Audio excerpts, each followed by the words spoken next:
चमन श्रीवास्तव। मैंने पिछले क्लास में आप लोगों को कूलम्ब्स लॉ के बारे में पढ़ाया था, जो दो चार्ज के बीच में फोर्स ऑफ अट्रैक्शन काम करता है, उसका वैल्यू को हम लोग कैसे कैलकुलेट करते हैं। ओके, दो चार्ज जो पॉजिटिव और एक नेगेटिव होता है, उसके बीच में जो फोर्स अप्लाई होता है उसे हम लोग कूलम्ब्स फोर्स कहते हैं, और उसका वैल्यू होता है 9 × 10⁹ × Q1 Q2/r²। ओके, और अगर आपने ये वीडियो नहीं देखा है तो उसका लिंक मैंने डिस्क्रिप्शन में दे दिया है, आप वहां जाकर देख सकते हैं। प्लेलिस्ट भी बना हुआ है, आप हर वीडियो को वहां देख सकते हैं। ओके, तो इस क्लास में हम लोग पढ़ेंगे कि जो हमारा कूलम्ब्स लॉ है, ठीक है, उसका इम्पोर्टेंस क्या है, मतलब कि उसको हम कहाँ कहाँ और अप्लाई कर सकते हैं। ठीक है, मतलब कि एप्लीकेशन ऑफ जो कूलम्ब्स लॉ है वो हम लोग कहाँ कहाँ यूज कर सकते हैं। तो बेसिकली हम लोगों ने जैसे पढ़ा था पिछली क्लास में कि जो हमारा परमिटिविटी होता है, मीन्स जब हम दो चार्ज को Q1 और Q2 जो दो चार्ज है उसे हम अगर वैक्यूम में रखें, निर्वात में रखते हैं, तो निर्वात में रखने के बाद जो हमारा फोर्स लग रहा है, ठीक है, तो उसका एक अलग फोर्स कैलकुलेट होगा। ओके, अगर हम मीडियम को चेंज कर दें, जैसे कि मान लीजिए कि मीडियम चेंज कर दें, जैसे कि एयर कर दें, वाटर लगा दें, या फिर कोई दूसरा कोई मीडियम अगर हम अप्लाई करते हैं, तो उसे हम लोग रिलेटिव परमिटिविटी कहते हैं, मतलब कि हम लोग रिलेट कर रहे हैं। ओके, तो पहला इंपॉर्टेंस हम लोग पढ़ेंगे कि उनका जो कूलम्ब्स लॉ का जो फोर्स है, ठीक है, वो अगर हम देखेंगे कि दूसरे मीडियम में रखने पे उसका क्या फोर्स अप्लाई होता है।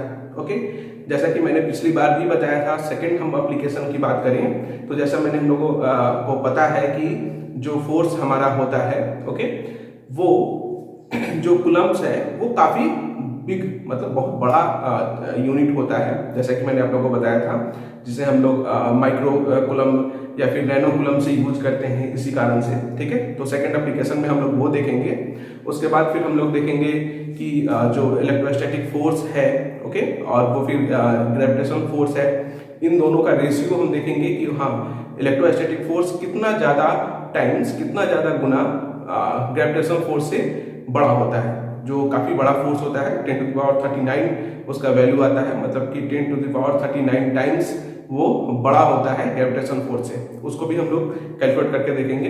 तो हम लोग पढ़ते हैं सबसे पहले जो हमारा एप्लीकेशन है कि हम लोग देखते हैं रिलेटिव परमिटिविटी में जो कूलम्ब्स लॉ है वो कैसे अप्लाई होता है। ओके, तो रिलेटिव परमिटिविटी,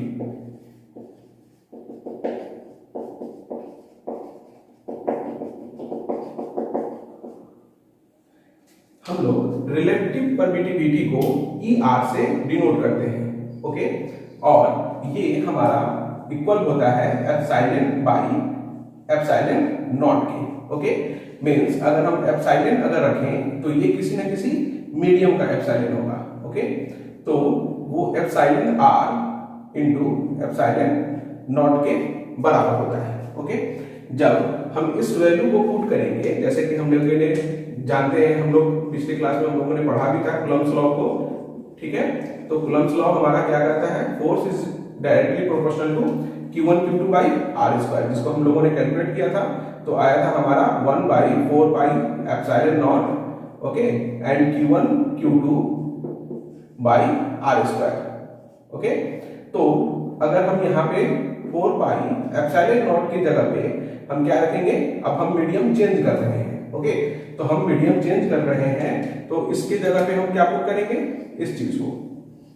ठीक है, क्योंकि हम मीडियम के लिए हम चार्ज को रख रहे हैं, तो मीडियम के लिए जब रखेंगे तो εr × ε0 × Q1 Q2/r²। Okay, again जब हम कैलकुलेट करेंगे तो ये एयर के लिए अगर हम निकालें फॉर एयर, मतलब कि हमारा जो मीडियम है अभी वो एयर है। ओके, तो एयर मीडियम के लिए जो होता है εr का वैल्यू होता है 1। तो यहाँ पे हम पुट करेंगे, ठीक है, पुट εr = 1, तो हमें क्या मिलता है, 1/4πε0 × r का जो वैल्यू है हम लोग क्या करेंगे, 1 पुट करेंगे, एंड Q1 Q2/r²।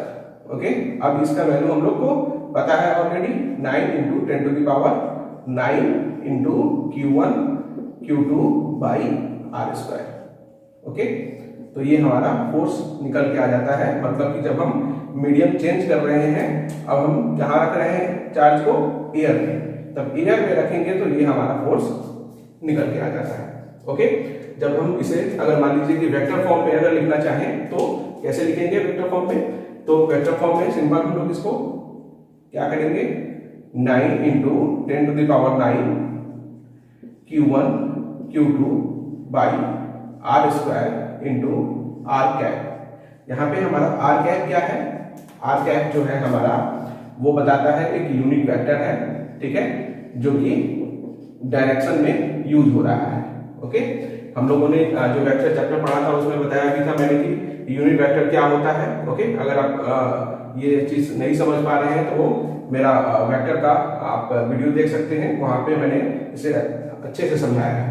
ओके, अब हम लोग पढ़ते हैं नेक्स्ट रिलेटिव परमिटिविटी के बाद कि हम लोग देखेंगे कि यूनिट चार्ज, ओके, जो हमारा अप्लाई हो रहा है, मतलब कि अगर हम चार्ज की वैल्यू अगर 1 लें, ओके, तब देखते हैं कि हमारा कूलम जो है वो कितना, जो हमारा कूलम फोर्स है वो कितना कैलकुलेट होकर आ रहा है। ठीक है, तो नेक्स्ट हम लोग देखते हैं कि उसका वैल्यू क्या होता है। ओके,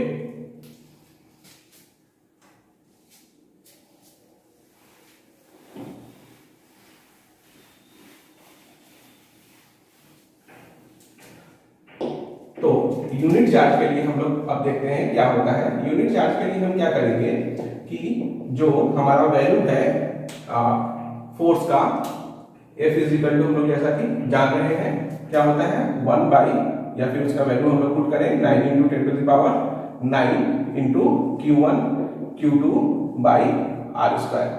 ओके, अगर हम दो चार्ज लें जहां पे Q1 और Q2 दोनों बराबर हो और वो 1 कूलम हो, ओके, ठीक है, अगर हम इसे R 1 मीटर की डिस्टेंस पे रखें, मतलब कि मान लीजिए कि हम दो चार्ज को अगर रख रहे हैं तो हमारा ये दोनों चार्ज है Q1 और एक Q2, और इसके बीच का जो डिस्टेंस है वो कितना है 1 मीटर है। ठीक है, और ये भी 1 कूलम है और ये भी 1 कूलम है। अब हम कैलकुलेट करते हैं कि हमारा फोर्स जो होगा वो क्या होगा। तो फोर्स हमारा कैसे कैलकुलेट होगा, 9 into 10 to the power 9 into 1 into 1 by 1 का square, that is 9 into 10 to the power 9 newton. तो ये हमारा फोर्स कैलकुलेट होकर आता है, जो कि अगर हम इस पे ध्यान दें तो देख रहे हैं कि 9.2 इंटू 10 टू द पावर 9 ये बहुत ही बड़ा फोर्स का एक वैल्यू है। ठीक है, जो हमें बता रहा है कि कूलम जो होता है वो बहुत ही बड़ा यूनिट है, इसीलिए हम लोग कूलम्स जो यूनिट है हमारा वो is very big unit.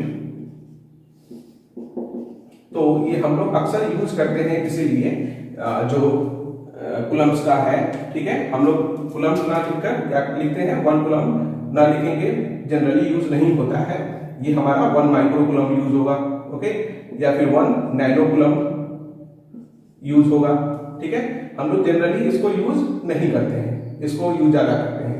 Micro का मतलब हो गया 10 to the power -6 and nano का मतलब हो गया 10 टू द पावर -9। ओके, इसीलिए हम लोग इसका जनरली ज्यादा यूज करते हैं।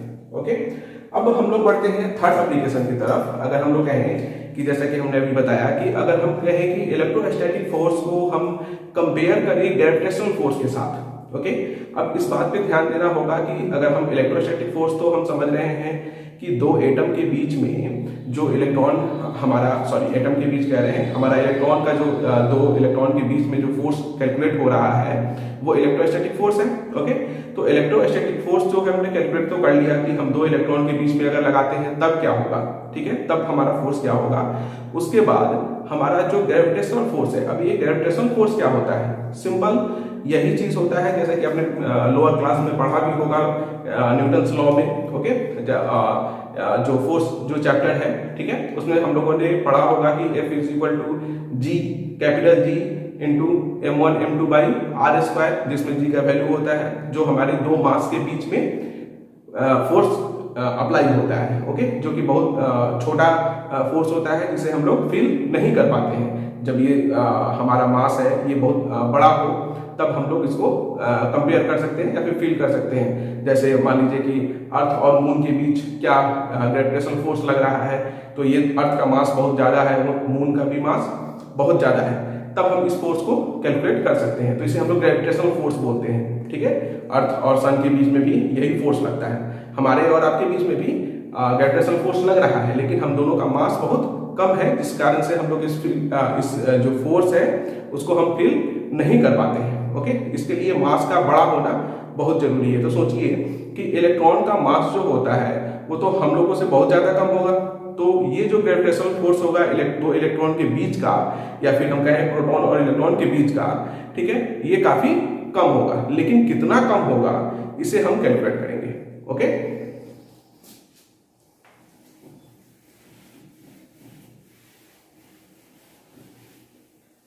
तो हम लोग जो को पता है, मान लीजिए कि जैसे कि अगर हम कहें कि एक इलेक्ट्रॉन है यहाँ, एक इलेक्ट्रॉन, सॉरी, ये हमारा प्रोटॉन हो गया, मान लेते हैं इसका मास क्या है, mp है, ठीक है, और इस पे ये हमारा इलेक्ट्रॉन हो गया मास, ठीक है। इस पे जो चार्ज होगा वो हमारा कितना होगा, 1.6 इंटू 10⁻⁻19 कूलम। इस पे भी चार्ज कितना होता है, 1.6 इंटू 10⁻⁻19 कूलम, ओके। अब मास ऑफ प्रोटॉन कितना होता है, 1.67 इंटू 10⁻⁻27 kg, ओके। और मास ऑफ इलेक्ट्रॉन कितना होता है, 9.1 इंटू 10⁻31 kg।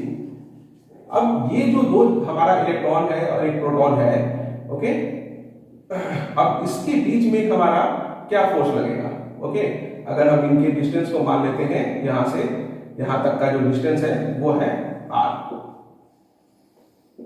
ओके।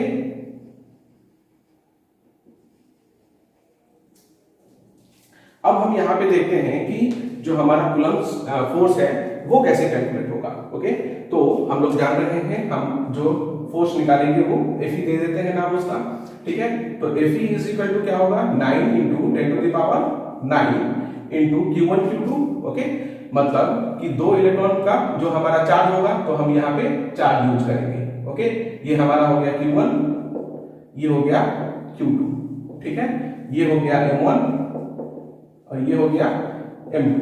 तो M1 और M2 का हम जब यूज करेंगे तो ग्रेविटेशनल फोर्स में यूज करेंगे। फिलहाल हम लोग क्या यूज कर रहे हैं, इलेक्ट्रोस्टैटिक फोर्स को, तो हम Q1 और Q2 पे ध्यान देंगे।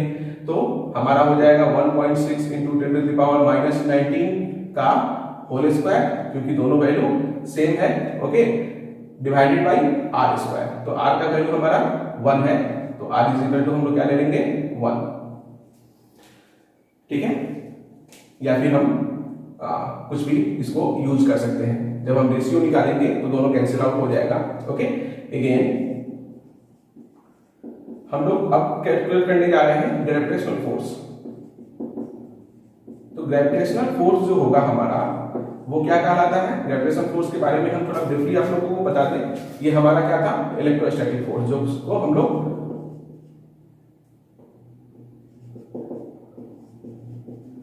कूलम्ब्स फोर्स भी कहते हैं, ओके। तो ये हम लोगों ने क्या कैलकुलेट किया, कूलम्ब्स फोर्स कैलकुलेट किया, ओके। अब हम क्या करने जा रहे हैं, ग्रेविटेशनल फोर्स कैलकुलेट करने जा रहे हैं। तो ग्रेविटेशनल फोर्स के लिए हम क्या करेंगे, जब दो हम प्रोटॉन और इलेक्ट्रॉन की बात करेंगे तो हमारा फोर्स जो होता है, ग्रेविटेशनल फोर्स वो होता है capital G, okay, into M1 M2 by r square. मतलब कि अगर हम कंपेयर करें दोनों के बीच का, तो ये हमारा हो गया M1, ओके, और ये हो गया हमारा M2। अब ये दोनों जो एक प्रोटॉन है और एक इलेक्ट्रॉन है, अब इनके बीच में जो हमने इलेक्ट्रोस्टैटिक फोर्स तो कैलकुलेट कर लिया, अब हम देखेंगे कि ग्रेविटेशनल फोर्स कैलकुलेट करके देखते हैं कि उसका वैल्यू कितना आता है, ओके। तो हम लोगों को पता है कि जो G का वैल्यू होता है वो 6.67 इंटू 10⁻⁻11, ओके। अब हम रखेंगे मास, तो मास ऑफ इलेक्ट्रॉन कितना होगा हमारा, 9.1 इंटू 10⁻31 kg, ओके। एंड हम रखेंगे मास ऑफ प्रोटॉन, तो मास ऑफ प्रोटॉन कितना होता है, 1.67 into 10⁻⁻27 by r square, okay, तो आर की जगह हम लोग रखेंगे 1 मीटर। तो ये हमारा जो ग्रेविटेशनल फोर्स निकल के आ जाता है। तो ग्रेविटेशनल फोर्स और हम लोग जो इलेक्ट्रोस्टैटिक फोर्स निकाले हैं, अब हम इन दोनों का रेशियो निकालेंगे। ओके, तो रेशियो निकालेंगे तब हमें पता चलेगा कि ये आखिर इन दोनों के बीच में जो फोर्स लग रहा है, ये इलेक्ट्रोस्टैटिक फोर्स और ये हमारा ग्रेविटेशनल फोर्स, ये इसके कितना टाइम्स है या फिर ये कितना उससे ज्यादा गुना ज्यादा है या फिर कम है। तो चलिए हम लोग कैलकुलेट करते हैं। Fe, ठीक है, मतलब इलेक्ट्रोस्टैटिक फोर्स एंड Fm, ठीक है। तो इस वैल्यू को हम लोग क्या करेंगे, पुट करेंगे। ओके, तो Fe का वैल्यू हो जाएगा 9 into 10 to the power 9 into 1.6 into 10 to the power -19 का होल स्क्वायर, ओके, बाय 1। और इसको जब डिवाइड करेंगे तो 1 ऊपर चला जाएगा। ओके, और हमारा ये वैल्यू जो आएगा वो नीचे आ जाएगा। तो 6.67 into 10 to the power -11 into 10 to the power 9 into 10 to the power -31 into 1.67 into 10 to the power -27। जब हम इसको कैलकुलेट करते हैं तो ये हमारा आता है 2.39 इंटू 10 टू द पावर 39।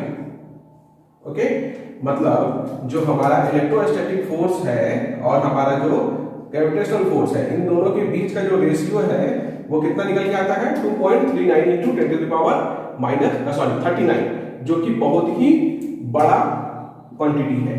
ठीक है, अगर हम इसे ध्यान ना दें, सिर्फ इस पे ध्यान दें तो 10 to the power 39 KG times ज्यादा बड़ा है। मतलब कि हम बात करें कि अगर दो जो इलेक्ट्रॉन है और एक प्रोटॉन है, ओके, अगर इसके बीच अगर ग्रेविटेशनल फोर्स कितना लग रहा है, ठीक है, अगर मान लीजिए कि ग्रेविटेशनल फोर्स अगर 1 न्यूटन लग रहा है तो इलेक्ट्रोस्टैटिक फोर्स कितना लगेगा, 10 टू द पावर 39 टाइम्स ज्यादा। ओके, मतलब 1 में 10 टू द पावर 39 से मल्टीप्लाई कर दीजिए, उतना ज्यादा टाइम्स हमारा इलेक्ट्रोस्टैटिक फोर्स लग रहा है। तो समझ सकते हैं कि अगर प्रोटॉन और इलेक्ट्रॉन दो अगर लग है सामने, ठीक है, 1 मीटर के डिस्टेंस पे अगर रखा हुआ है, ओके, तो हम कह सकते हैं कि जो इलेक्ट्रोस्टैटिक फोर्स है is much higher than gravitational force, मतलब कि बहुत ही ज्यादा हायर फोर्स लग रहा है हमारा इलेक्ट्रोस्टैटिक फोर्स।